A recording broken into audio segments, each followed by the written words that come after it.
Hi எல்லாருக்கும் வணக்கம். எல்லாரும் எப்படி இருக்கீங்க? இன்றைக்கி வந்து குயிக்காக ஒரு சிம்பிளான ரெசிபி தான் பார்க்க போகிறோம். இது வந்து என்ன குழம்பு வைக்கிறதுன்னு தெரியாமல் இருக்கிறப்ப டக்குன்னு ஒரு 5 நிமிஷத்தில் செஞ்சிடலாம். அதுவும் இப்போ மாங்காய் சீசன் வேறு, அதனால் கண்டிப்பாக இதை ட்ரை பண்ணி பாருங்கள். இதுக்கு நான் ஒட்டு மாங்காய் தான் எடுத்திருக்கேன். ஒட்டு மாங்காய் தோல் சீவிட்டு நல்லா கேரட் துருவறதுல இந்த மாதிரி துருவி வச்சுருக்கிறேன். இப் அதுக்கப்புறம் நம்ம இப்போ மாங்காய் சாதம் செய்கிறதுக்கு என்னென்ன தேவைன்றதையும் பார்த்துக்கலாம். இதுக்கு கருவேப்பிலை, பச்சை மிளகா, கடலப்பருப்பு, வேர்க்கடலை, வறுத்த வேர்க்கடலை, உளுந்து, காஞ்ச மிளகாய் எடுத்திருக்கேன். இந்த பருப்பு ஐட்டம்லாம் நான் கொஞ்சம் அதிகமாக யூஸ் பண்ணியிருக்கேன். நீங்கள் கம்மி பண்ணிக்கங்க. வயசானவங்களாம் இருந்தாங்கனாக்கா கண்டிப்பாக நீங்கள் வந்து வேர்க்கடலை அதெல்லாம் ஸ்கிப் பண்ணிவிடுங்க.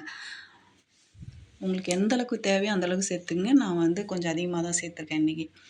இதில் வந்து நான் ஆயில் நல்லா சூடு ஏறினதுக்கப்புறமா ஒரு 1/2 டீஸ்பூன் அளவுக்கு நம்ம வந்து கடுகு சேர்த்துக்கலாம். கடுகு நல்லா பொரிஞ்சு வரணும், இல்லாட்டி கசப்பு எடுத்துடும். கடுகு பொரிஞ்சதுக்கப்புறமா இப்போ நம்ம வந்து உளுந்து, காஞ்ச மிளகாய் இதெல்லாம் சேர்த்துக்கிறோம்.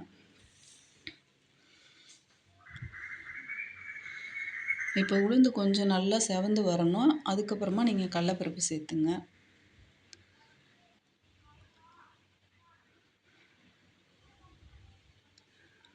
ஒரு 1/2 டீஸ்பூன் அளவுக்கு கடலைப்பருப்பு சேர்த்தா போதும். நிறைய தான் இருந்தது பருப்பு சாப்பிடும்போது. அதனால தான் நான் சொல்கிறேன், நீங்கள் கம்மி பண்ணிக்கங்க. வயசானவங்க சாப்பிட்றதுக்கு கொஞ்சம் இரிட்டேட் ஆகும் உங்களுக்கு. மேக்ஸிமம் நீங்கள் வேர்க்கடலை சேர்க்காம கூட செய்யலாம், ஒன்றும் பிரச்சனை இல்லை. இப்போ இந்த அளவுக்கு எல்லா பருப்பும் சேர்ந்து செவந்து வரும்போது நீங்கள் வந்து பச்சை மிளகாய், கருவேப்பிலை இதையும் சேர்த்து நல்லா வதக்கி விட்டுங்க. இது ஓரளவுக்கு நல்லா கருவேப்பிலெலாம் பொரிஞ்சு வர சமயத்தில் நம்ம வந்துட்டு இப்போ மஞ்சள் தூள் சேர்த்துக்கலாம். மஞ்சள் தூள் வந்து ஒரு 1/4 டீஸ்பூன் அளவுக்கு சேர்த்துங்க. இது கூட நான் பெருங்காயம் சேர்த்தேன், அது வீடியோ எடுக்கல. இப்போ மாங்காய் துருவி வச்ச மாங்காயும் சேர்த்துக்கலாம். இந்த மாங்காய்க்கு வந்து நம்ம 3 பேர் சாப்பிட்ற அளவுக்கு ரைஸு சேர்த்துக்கலாம் இதோட.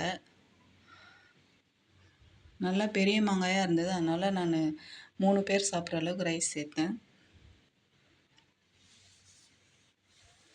இப்போ நல்லா வதக்கி விட்டுக்கலாம். மாங்காய் நல்லா வெந்து வரணும்.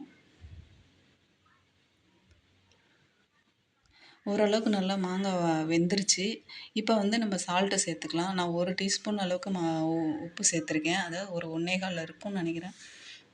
சேர்த்துருக்கேன். நீங்கள் வந்து உங்களுக்கு எவ்வளோ தேவையோ அந்த அளவுக்கு உப்பு சேர்த்துங்க. எவ்வளோ ரைஸ் போடுறீங்க அதை பொறுத்து தான் உப்பு சேர்க்க வேண்டியதாக இருக்கும்.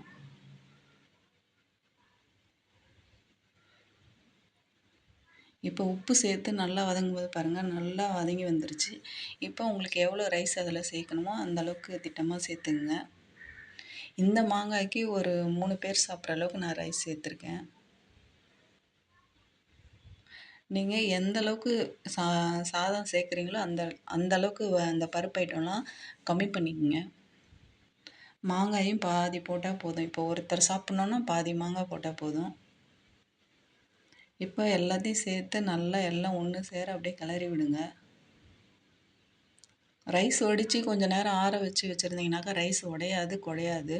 இந்த மாதிரி எவ்வளோ கிண்டினாலுமே உதிரி உதிரியாக தான் இருக்கும். பாருங்கள், சூப்பராக மாங்காய் சாதம் ரெடி ஆகிடுச்சு. ரொம்ப ஈஸியாக கொஞ்ச நேரத்தில் செஞ்சிடலாம். நீங்கள் பிக்னிக் அந்த மாதிரி எங்கேயாவது வெளியில் போகிறீங்க, திடீர்னு ஏதாவது கையில் கொண்டு போகணும் அப்படின்னு நினச்சிங்கனாக்கா, ஒரு ட்ராவலே பண்ணுறீங்க, திடீர்னு ஏதாவது கையில் எடுத்துகிட்டு போனால் நல்லாயிருக்கும் அப்படின்னு நினைக்கும்போது இந்த மாதிரி ரைஸ் எடுத்துகிட்டு போங்க.